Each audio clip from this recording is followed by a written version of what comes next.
Bir daha sizi ve özümü bu mübarək cümə günündə təqvaya dəvət edirəm. Allah bizi Qurandan, Əhl-i Beytdən ayrı salmasın inşallah. Bu günlərdə baş verən acı və qəlbi kövrəldən faciələrdən, müsibətlərdən biri Üstad Adil Mövlainin avtomobil qəzasında dünyasını dəyişməsidir. Böyük ustaddır, tanıyanlar tanıyırlar, zəhməti olub. Allah inşallah ona rəhmət eyləsin, qalanlarına, sevənlərinə səbr əta eyləsin inşallah. Bu müsibət münasibəti ilə bütün Azərbaycan xalqına, o alimi sevənlərə başsağlığı veririk. Allah Teala qəbrini nurla doldursun, Allah onu Əhl-i Beytə qonaq eyləsin.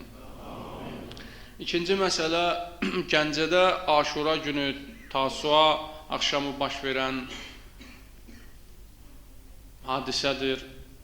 Bu hadisədə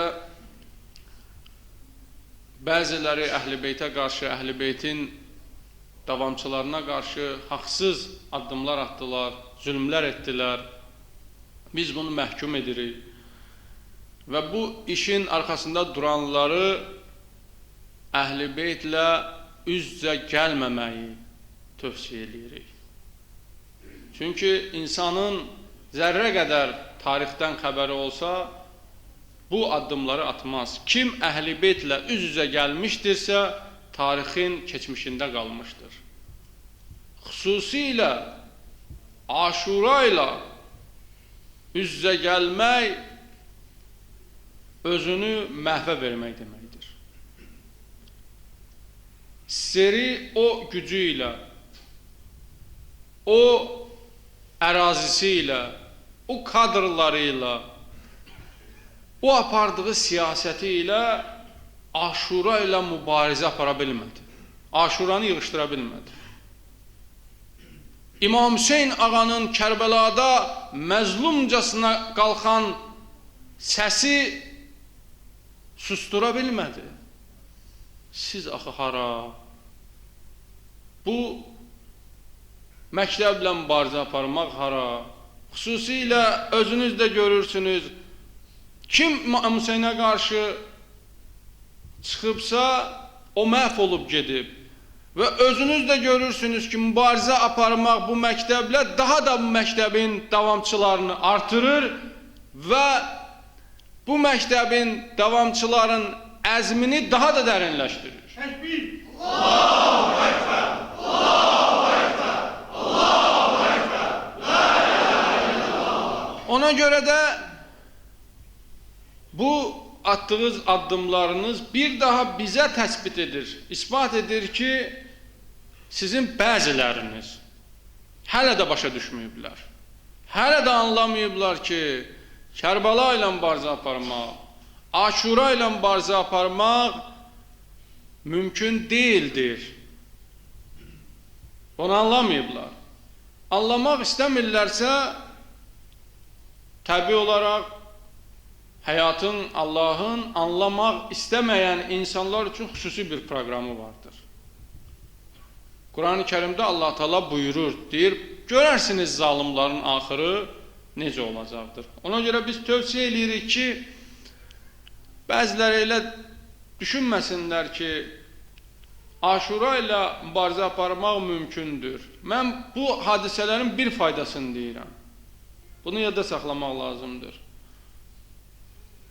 Bir neçə il bundan öncə məscidə, hicaba, hər hansı bir dindara təzyiq olurdusa, o təzyiqin qarşısında təkcə o ərazinin möminləri, insanları qalırdısa, o ərazinin möminləri müdafiəyə qalxırdısa, bugün hər hansı bir yerdə, ölkənin hər hansı bir yerində, hətta ölkədən xaricdə bir hadisə olur, möminlərimiz, dindarlarımız tez ona reaksiya verirlər və öz köməyini ona göstərirlər. Bu böyük bir müvəffəqiyyətdir. Şəmkirdə məscidə yaxınlaşırlar, ölkənin hər yerində möminlər hərəkətə gəlirlər. Bu böyük bir müvəffəqiyyətdir. Əgər siz bunu görmürsünüzsə, ki sizin səhvinizin nəticəsində bu yaranıb, yenə də bu səhvləri davam edirsinizsə, bilin ki, bu səhnələr bizim üçün acı da olsa, amma dolayısı bizim xeyrimizədir. Daha da möminləri sayını artırır, onların mütəşəkkilliyini gücləndirir, həmahəng addım atmağa zəmin yaradır. Odur, Gəncədə baş verən proses ani bir zamanda bütün ölkəni bürüdü. Hətta Aşura günündə möminlərin mən içindəydim, soruşurdun, görürdün ki, əksəriyyətinin birinci istəyi bu idi ki, möminlər Aşura məsələsində Gəncədə baş verən hadisələr reaksiya versinlər, ruhanilər reaksiya versinlər. Bu birinci məsələyə çevrilmişdir. Bu bizim məktəbimizin gücündən, İmam Hüseyn ağanın gücündən və düşmənlərimizin avamlığından irəli gəlir. Bu məktəb xüsusilə Aşuraya toxunmaq, bütün insanların qəlbinə toxunmaq deməkdir. Alimlərdən gözəl bir söz deyib bu barədə deyir, Yezid və İbn Ziyadlar Kərbəlanı tarixin keçmişində saxlamaq üçün bütün planlara, bütün məkirli tədbirlərə əl atdılar. Hətta bura qədər plan tökdülər ki, İmam Hüseyn ağanı Şamlılar yox, onu Kərbəlaya dəvət edən Küfəllər qətlə yetirsin. Bu qədər məkirli plan tökdülər. Və müəyyən qədər də məqsədlərinə nail oldular. Küfəllərin əli ilə İmam Hüseyn ağanı şəhid etdilər. Amma bir şeyi fikirləşməmişdilər. O da bu idi ki, bütün pak insanların, qeyrətli insanların qəlbi Allahın əlindədir. Onlar insanların qəlblərində coşan vicdan ləpələrini unutmuşdular. İnsanların qəlbində yatan dəyərlərə sevgi dalğasını unutmuşdular. Onu yaddan çıxartmışdılar. Allah göstəriş verdi qəlblərə. O qəlblərdə coşan dalğalar daha da artdı, daha da yüksəldi. Bugün İmam Hüseyn ağanın o sevgisi bütün qəlblərə girib, sən hər hansı bir yerdə İmam Hüseyn ağanın tərəfdarına, xüsusilə Aşura günündə bir təzyiq göstərsən, bilginən ki, bu dalğalar altında qalıb, boğulub, Firon kimi car çəkəcəksən ki, Allah dahi qəbul eləyirəm. Allah da deyir, Əl-ənə və qad əsəytə qəblu və kunta minəl mufsidin. İndi sən fəsad eləyirdin, sözə qulaq asmırdın. Fəl-yevmə nunəccikə bibədənikə litəkunə limən xəlfəkə ayə. Sənin mən cəsədvi çıxardacaqam sudan qırağa.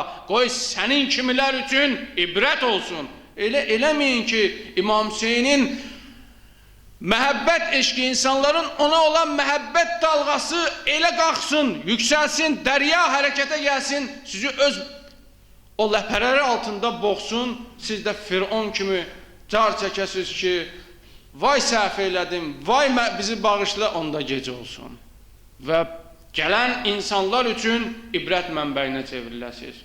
Tövsiyəmiz budur ki, bu məsələlərdə diqqətli olun. Elə eləməyin ki, gələcəkdə baş verəcək hadisələri daha da sürətləndirəsiniz. Ona görə də bu məsələ ilə bağlı biz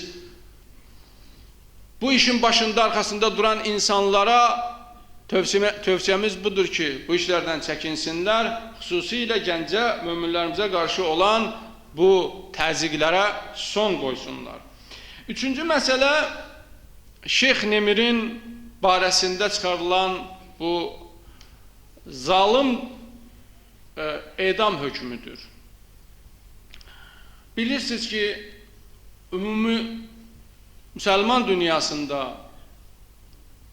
dünyada müsəlmanlara qarşı, müsəlman dünyasında da Əhl-i Beyt tərəfdarlarına qarşı illərdir ki, təzyiq daha da intensivləşib, daha da güclənmişdir.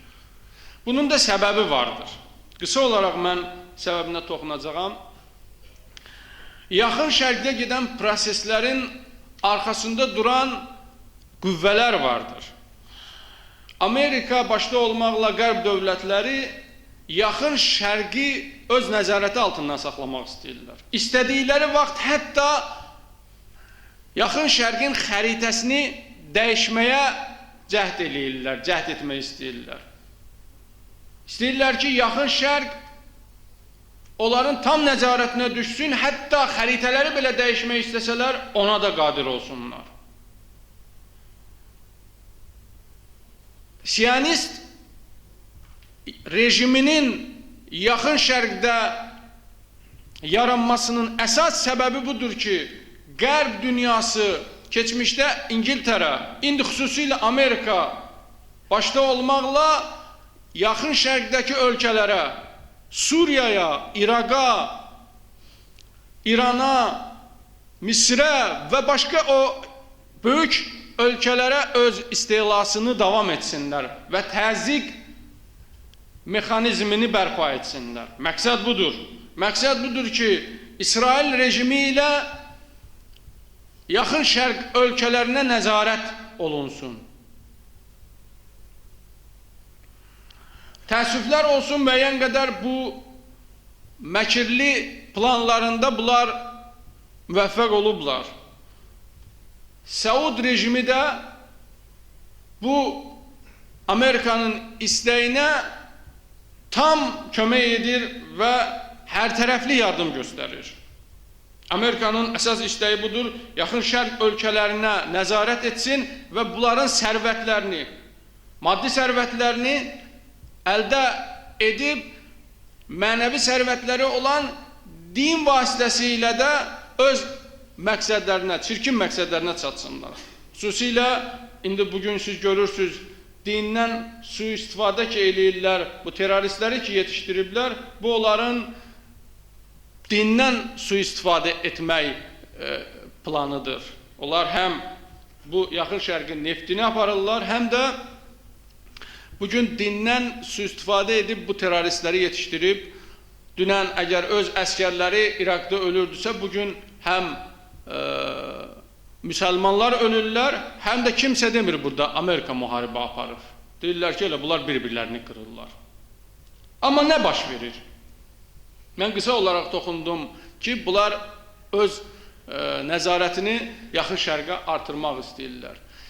Baş verən proseslər Amerikanın, Qərbin tam istəyinin əksində baş verir. Baş verənlər bunlardan ibarətdir. Əgər Suriya dövləti və bəzi dövlətlər İsrailin dövlət kimi tanımırdılarsa, onlar aradan getməli idi. Amerikanın, Qərbin siyasəti buydu ki, ilk öncə Suriya aradan getməli, Suriya Hizbullaha kömək eləyir, Suriya vasitəsilə Hizbullaha köməklər olunur. Təbii olaraq Suriya cəbhəsi zəifləyəndən sonra Hizbullah da zəifləyəcək. Ondan sonra da növbə bunların başında duran İranındır. Bütün bu planların əsas məqsədi də budur ki, birinci mərhələdə müqavimət cəbhəsini zəiflətsinlər. Müqavimət cəbhəsi deyiləndə nə nəzərdə tutulur? Müqavimət cəbhəsi deyiləndə Amerikanın xüsusilə yaxın şərqdə apardığı siyasətə qarşı mübarizə aparanlar nəzərdə tutulur. Qərbin yaxın şərqdə apardığı siyasət nədən ibarətdirsə, ona qarşı mübarizə aparanlar müqavimət cəbhəsinin qüvvələridir. Bunu zəiflətmək, nəticədə aradan aparmaqdır onların məqsədi. Amma nə baş verir? Amerika Suriyanı aradan aparmaq istəyir. Ona görə də Vahabiləri Türkiyənin vasitəsilə İordaniyanın sərhədindən istifadə edib, Suriyanın şimalından Türkiyədən daxil olublar Suriyaya. Suriyanın cənub şərqində yerləşən İordaniya ölkəsindən Suriyaya bu teröristləri daxil ediblər. Onlar da görürsünüz nələr eləyirlər. Eyni zamanda bu cəbhəyə yenicə qoşulan və Amerikanın istədiyi istiqamətdə hərəkət etməyən İraq dövlətidir. Ona qarşı da eyni ilə bu məkirli plan həyata keçirilir. Amerika'ya ölüm olsun. Amerika'ya ölüm olsun. Amerika'ya ölüm olsun. Amerika'ya ölüm olsun. İsrail'e ölüm olsun. İsrail'e ölüm olsun. İsrail'e ölüm olsun. Amma baş verənlər tam onların istədiyinin əksinə baş verir. Onlar Suriyaya girməklə və bu teröristləri Suriyaya göndərməklə mərkəzi dövləti zəiflətmək istəyirdilər. Mərkəzi dövlət zəifləyəndən sonra öz qırıcı təyyarələrini qaldırıb Suriya ordusunu, Suriya hakimiyyətini məhv etmək istəyirdilər. Məqsədləri bu idi. Bu teröristlər mərkəzi hakimiyyəti zəiflətsinlər, bunlar da öz məqsədlərinə çatsınlar. İraqda da məqsədləri bu idi. Bu qüvvələr ki, İraqa daxil olub, daxil olmalarından məqsəd budur ki, mərkəzi hakimiyyətin qoyduğu tələbləri qəbul eyləsin.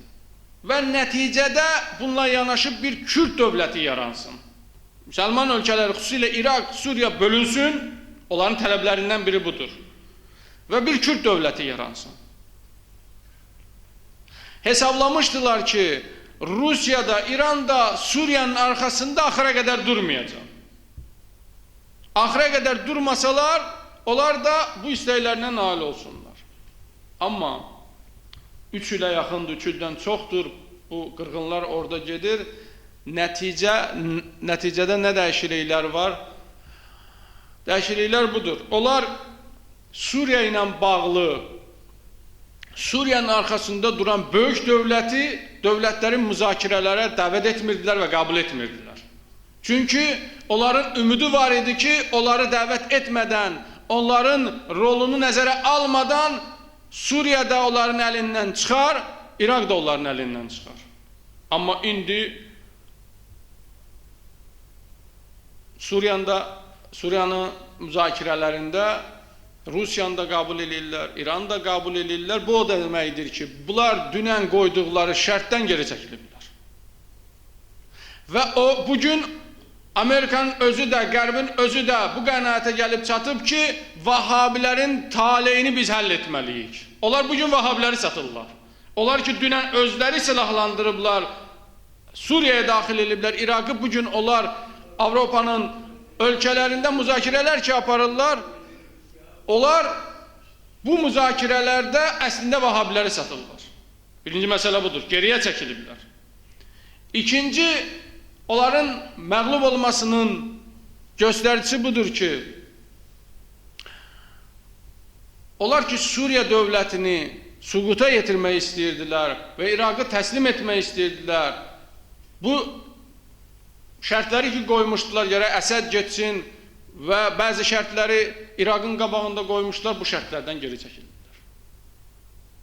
Daha bu şərtlər yoxdur. Üçüncü müvəffəqiyyət burada budur ki, dünya səviyyəsində müsəlmanlara qarşı İran başda olmaqla embardonu tətbiq edirdilər. Sanksiyalar tətbiq etmişdilər. O sanksiyalar götürülür. Ona görə də İsrail can verir. İsrail bilir ki, artıq axırı gəlib çatır. Onun məqsədi buydu ki, Suriya hökuməti süqut eyləsin. Suriyadan sonra onlar Hizbullahı aradan götürsünlər, ondan sonra İranı məhv etsinlər. Amma onların bütün bu tökdükləri proqram həm dünya səviyyəsində İrana qarşı sanksiyalar aradan qaldırılır, həm də onların hərb meydanında apardığı mübarizələr nəticəsiz qalır. Bunlar heç bir... Allahu Ekber! Allahu Ekber! Allahu Ekber! La ilahe illallah! Həm siyasi meydanda apardıqları təbliğatlar, illərlə apardıqları təzyiqlər nəticəsiz qalıb. Artıq Avropa ölkələri də məcburdular bu sanksiyaları götürsünlər. Həm də hərb meydanlarında məğlubiyyətlə üzləşiblər. Görürlər ki, artıq bu cinayətkarlar onların hədəflərini hasil edə bilmirlər. Onlar bu cinayətkarların vasitəsilə öz məqsədlərinə çata bilmirlər. Xüsusilə uzaq mənzilli raketlərlə onların vurulması, və müqavimət cəbhəsində daha da mütəşəkkilliyin görünməsi onları məyus edib. Bu o deməkdir ki, artıq Əhl-i Beytin davamçıları müqavimət xətti öz möhkəmliyini göstərdi və öz mövqeyini təsbit etdi. Bu çox mühüm bir məsələdir. Necə bizim daxilimizdə möminlər öz əqidələrində möhkəm olduğunu, ruhanilərimiz öz əqidələrində dönməz olduqlarını təsbit etdilər və bəzilərinə başa saldılar ki, biz bu namazlarımızı, oruclarımızı sadəcə kimisə gözünə girmək üçün yox, Əhl-i Beytin qəlbinə girmək üçün qılırıq. Dünya səviyyəsində də müqavimət cəbhəsi dünyaya təsbit etdi ki, birincisi bizim tutduğumuz bu mövqe dönməzdir. İkincisi bu adamlar, bu cinayətkarlar ki qabağımıza çıxardıblar, bunlar ifşa olacaqlar. Üçüncüsü siz ki bu qədər özünüzə böyük baxırsınız, bu qədər özünüzü güclü görürsünüz, gördünüz ki zəifsiniz. Bu çox önəmli bir məsələdir. Təkbir!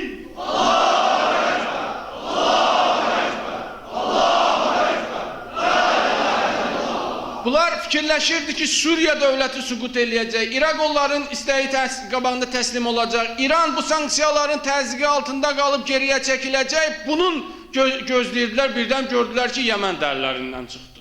Ona görə çox qəzəmlidirlər, çox narahatdırlar. Gördülər ki, biz harda dəyişiklik görmək istəyirdik, bizim görmək istəmədiyimiz Suriya aradan getməli idi, buradan Yəmən də bizim əlimizdən çıxdı. Yəmən əldən çıxmayla Səudi Ərəbistanın cənubunda Yəmən yerləşir. Səudi Ərəbistan da gələcəkdə təhlükədədir. Oradakı Vahabilərin ümumiyyətlə hakimiyyətdə olmağa təhlükədədir. Səud rejimi özü təhlükədədir. Narahatdılar. Bu narahatlığı Şeyx Nəmir kimi alimlərin, mücahidlərin edam hökmünü verməklə öz o napaç qəlblərindəki olan heyvani hisslərini sakitləşdirmək istəyirlər. Əsas səbəb budur. Əsas səbəb budur ki, bunlar Şeyx Nemir kimi alimləri şəhid etməklə, edam etməklə müsəlman dünyasına gözdağı versinlər, öz narahatlıqlarını göstərsinlər. Budur. Bundan başqa bir şey yoxdur. Sanki bir alimi girov götürüblər. Hərb meydanında, siyasi meydanda öz istəklərinə çata bilmədiyi üçün alimi girov götürüblər.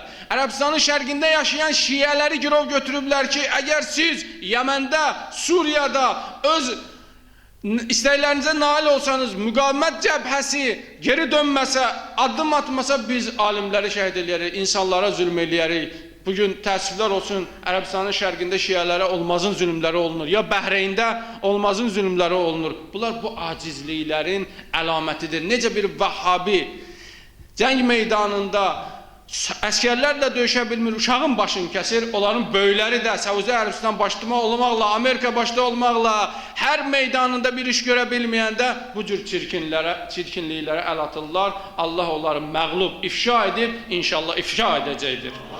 Pərverdigar aqibətimizi xeyr eylə. Düşmənlərimizi ifşa eylə yinə. Pərverdigara müqavimət cəbhəsini öz rəhməti, bərəkətini nazil eylə yinə. Xalqımızı, millətimizi bəlalardan, müsibətlərdən amanda saxla yinə. İşğalda altında olan Qarabağ torpağımızı işğaldan azad eylə yinə. Millətimizin birliyini günbəgün artır yinə. Millətimizin, xalqımızın, müsəlmanlarımızın düşmənlərinə hidayət olmurlarsa məhvu nabud eylə. Həbs olan alimlərimizi izzətlə azad eylə. Pərverdigara İmam Zaman ağanın huzurunu təcil eylə. Vəssalamu aleykum və rəhmətullahi və barakatuhu. Bismillahirrahmanirrahim. Qul huvallahu əhəd, Allahu samad, ləm yəlid və ləm yulad və ləm yekun ləhu kufuven